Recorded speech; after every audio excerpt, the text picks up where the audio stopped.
Hey, we're going to talk about recession. Are we in it? What does history have to say about it on the show today?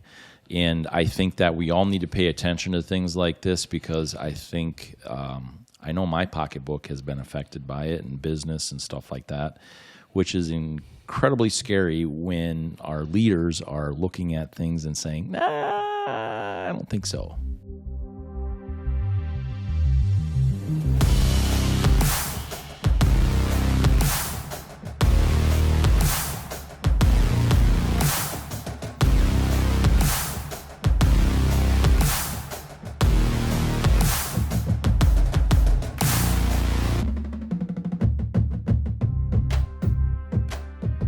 Welcome to the Matt Logan Show. Craig, thanks for being here. Thanks for having me. Absolutely. What do you think? Are we in it? What's your perspective? I would, per definition, I think we're in it. We're in the start of a recession for sure. We're 2 quarters already negative GDP. Yep. So prices are rising. Absolutely. Yeah. That's usually a very typical sign. And so the Great Recession, as it was called in 2007 to 2009, they're saying it lasted a year and 6 months. The problem with that and what that all means and entails is your GDP might be increasing, but your confidence isn't really increasing. That's when small business, that's when things can really bounce back, is when the confidence of the people, right? Mm-hmm. And they are actually starting to spend money and go do more things and all of those types of things. So I was in business, and it took, it says it ended in 2009. Not going to agree with that. No, not at all. It took till probably 2012, early part of it, for that business to kind of start coming back to generally sustainable levels. Right. For people to have spare money to spend. Right. And so I think that when we're in this, again, we've talked about it before, and people are going to get sick of us two bozos talking about it again, I think. But and that is AskMatt at mattloganspeaks.com is the email to send me an email if you have questions, comments, or snide remarks. Let's hear them. But anyway, what I think is so important and what I'm going to be very transparent about is I'm sick and tired of people being afraid to talk about things, and I'm also sick and tired about people being so closed-minded that they won't have a conversation. I listen, I've said this before, I listen to all kinds of different things. I read all kinds of different, look at all the books. I haven't read all of them, but I've read a lot of them. Some of them are, I've got Bibles here. They're religious books. I've got other books that are very secular books, well-known authors in academia and things like that I would normally not say I agree with, or parts I agree with and things I can learn from, right? Mm-hmm. I even have good old Saul Alinsky's book in there, Rules for Radicals, that I'm almost finished with, So I look at a lot of different things via podcasts and books and reading in general, and that helps me form my paradigm. And when you look at all the things and all the whole picture as best as you humanly possibly can, I think then you can make an informed decision. We all have different perspectives.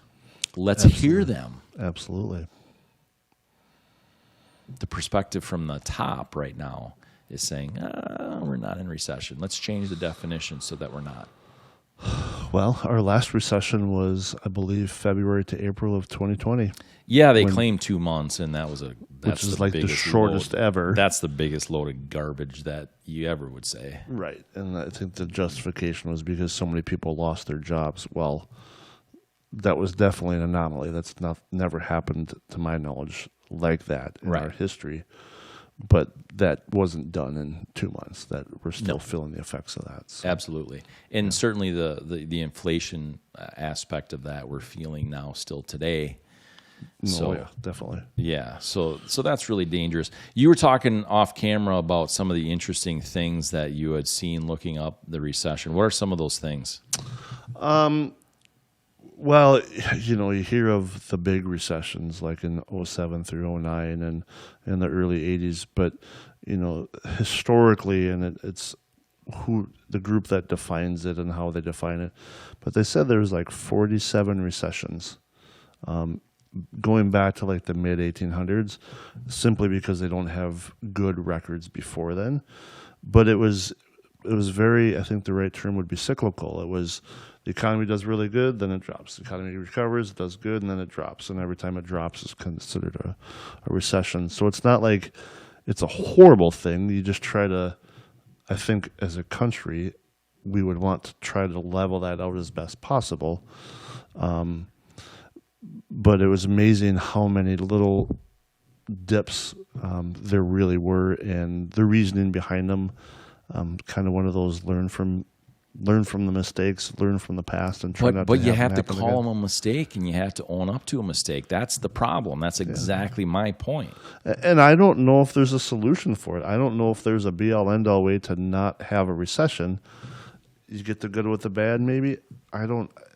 It's hard to say.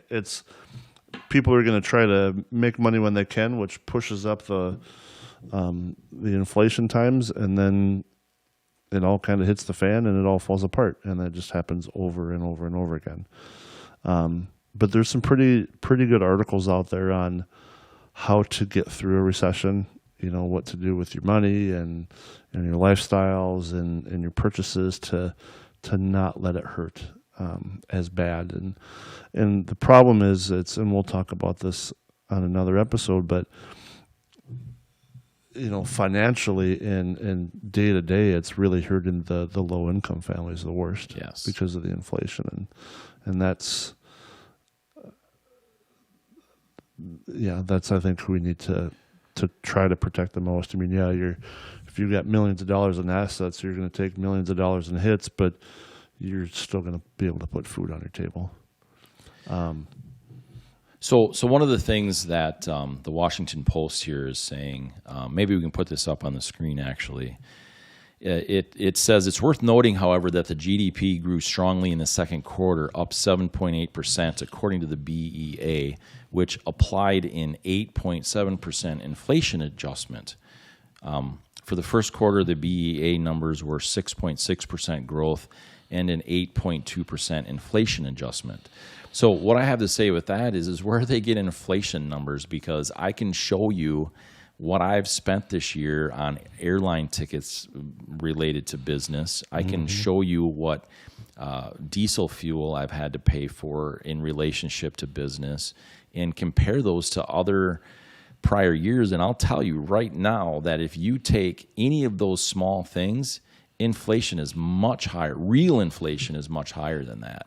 And that's what the American people feel. They feel the gas. And is it 6% and then it went up another 2%, or is it a 14% increase in 6 months? And that probably comes down to who wants to sell the story. Right. But 14% is a huge increase in 6 months. Yeah. They've officially in 22 here since the beginning of the year, I believe the last number that I saw, airline alone has risen 47 point some percent. That's the fuel cost would justify that. Oh, for sure. Which sucks. Yeah. So we need the Green New Deal. That was sarcastic, by the way, if you're listening and couldn't see my face. Remember when Chanel, my daughter, was on the podcast? So she's an analyst, right? She looks at numbers. That's what her job. Yep. And for a very large global corporation. And she said, you can make them look like however you want to look at them. Data in, data out. Right. And so you can look at this bank of the numbers and say, okay, look at this. It's pretty. Or you can take the whole picture and, really add all these things in and average it out, and you get a real number. And that's what I'm talking about, like that real number. No one's giving it to us. I promise you, inflation's not 8.2%. I mean, maybe for a quarter, and then like you say, it's 14 some percent. Right. Really, add the other 6% from the first quarter. Right. Yeah. So, are we in recession? Historically speaking, yes. I would say absolutely. If you compare it to what history has told us. Right. And fortunately, And recent history. oh yeah. Not like 180 years ago or anything like that, like in the last 20 years. Yeah, Wikipedia less. actually had a really good Yeah, I'm looking chart at that right now.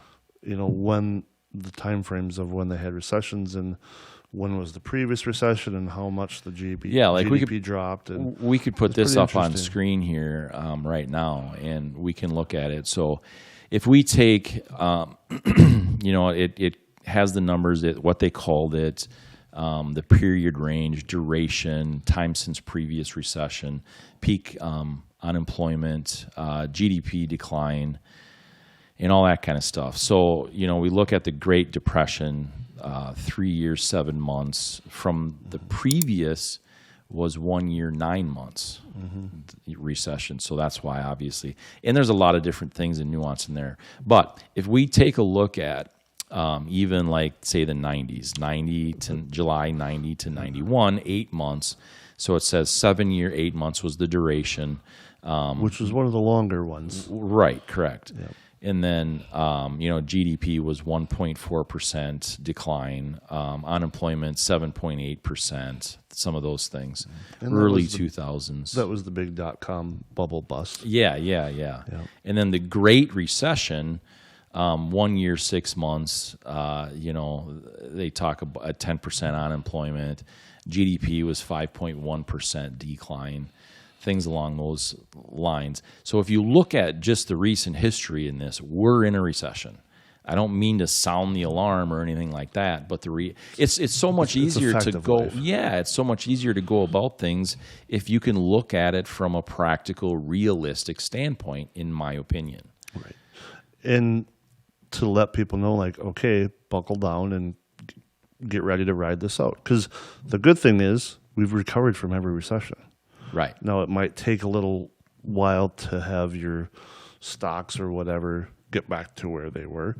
But, that's you're usually better in the long game than the short game when it comes to the stock market anyway. But it's how do you buckle down to get through it in the next 6 months or a year? Because historically, they aren't too terribly long. No, correct. But it's the residual of, okay, now we're recovered, but when are we really recovered? Yeah, the real number. There's objective and subjective. Right, absolutely. So that's the hard part. I don't think we're getting the objective numbers Right. in the reality of day-to-day life, I guess. You look at certain areas and the increase in housing, whether it be rental or purchasing alone, is up 21% in areas. Arizona, for one, is like 24 or 25% in Phoenix area. Mm-hmm. Wow. And that's one of the big markets that's hit, is because people aren't able to afford to purchase a home as the rental markets go up. Yeah. So because interest rates have gone up and it's all cyclical. Right. Yeah. No, totally. So all I'm asking, my solution to it basically is let's just be transparent and honest about it, rather than, I mean, frankly, if you're honest and transparent about it, I'll probably vote for you instead of not vote for you. But when you play these kind of games with me and mine, I'm just, no thank you. Yeah. No thank you. I would agree. What should we talk about your hair again? No, I'm afraid of what you're going to go to next. Nobody commented on your hair like I told them, but that's okay. Yeah. We got some other comments and snide remarks for sure. Talking about hair, I'm just happy that I have it. I Yeah, don't there care you what go. color it is, right as long as I have it. Right on. Hey, but go on, be brave. Share, even if it's not this podcast, share something that is a little bit more open and honest and transparent and trying to learn. Go out and study and learn, and if you can learn anyway. I mean, some of us don't learn like me. It takes a lot longer to learn and usually learn the hard way. But it's so important to do that. Hey, we're on this planet together. We're all humans. We're never, man, I didn't agree with myself 10 years ago, right? I mean, even some things 5 years ago or whatever, I don't agree with myself on anymore because I learned new things, because I had new experiences. which means we have to give grace in that fashion as long as it's not doing damage to people, right? I'm not going to have grace for people that are damaging other people, especially little people. And that's a whole different topic. So be brave. Hammer the share button. Hammer the like button. Send an email. AskMatt@mattloganspeaks.com. Thanks so much for listening. Thanks so much for the comments.